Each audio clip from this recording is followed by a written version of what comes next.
It's day 2 of the Wall Street Journal's All Things Digital Conference, which brings together some of the top executives in the industry to talk business. Our own Peter Barnes at the conference in California with the TiVo CEO, Tom Rogers. Peter, take it away.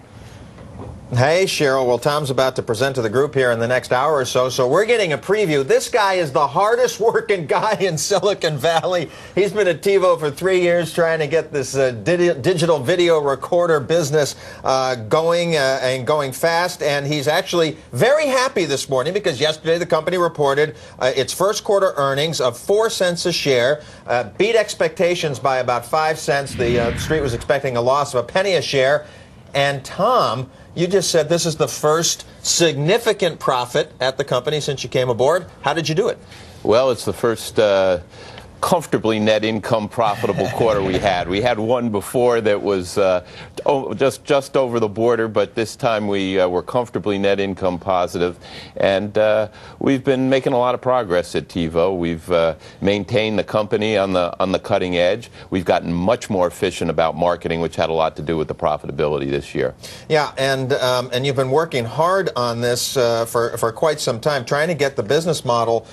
You've been changing up the boxes. You've been in the past selling the boxes at a cut rate subsidized, and now your model is changing a little bit more over into licensing your technology with, say, cable companies like Comcast and Cox. Tell us about that. Well, the model's been changing a lot. You're absolutely right. On the standalone retail business, when somebody goes to Best Buy, say, to get TiVo, we used to heavily subsidize the box. As we've moved increasingly to TiVo HD, the HD model of TiVo being our primary SKU, that is much less subsidized. In fact, if you buy it direct from TiVo.com, there's really no subsidy involved at all.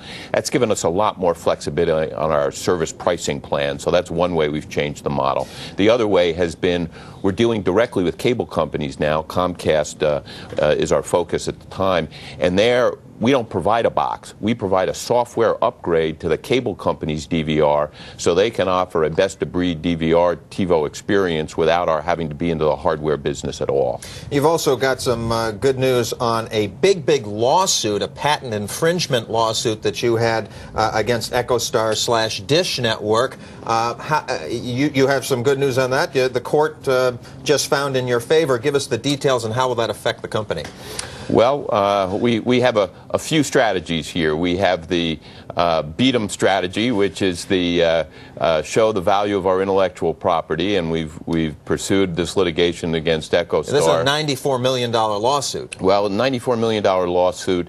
More importantly, is the injunctive relief that we have been given here, and we won at the trial level. The Court of Appeals upheld. The Court of Appeals in Washington recently said that they weren't going to rehear the case. It's now back down in the trial judge for enforcement on damages and the injunction. There's a hearing later this week on it, and we're very confident of the outcome here being one where the value of our intellectual property is really going to show. So this will not only give you a nice big check, depending on what the judge decides on the award, but it will also help to protect your patents and thus and help you move forward with your business model. Absolutely. We think the ultimate outcome here will be a huge change in the perception of the value of our intellectual property and help us protect our intellectual property.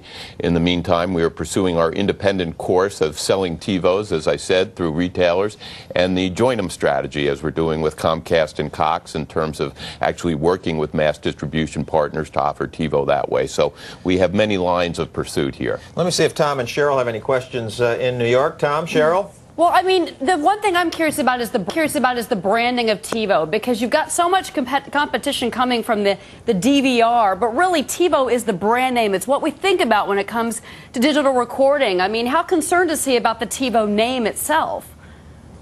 Well, it's a great blessing, and it has been a bit of a curse. We have this opportunity to have this tremendous brand we have be incredibly well recognized, but you're right, some people have DVRs that are not terribly good experiences, and they think they're TiVos, and they're not. Yeah, you're using a DVR, and you say you're using a TiVo. Well, and that's really the game here is everybody calls it TiVo, very much like Kleenex. So you become that kind of brand, but DVR is starting to slip into the lexicon. Are you trying to stop that?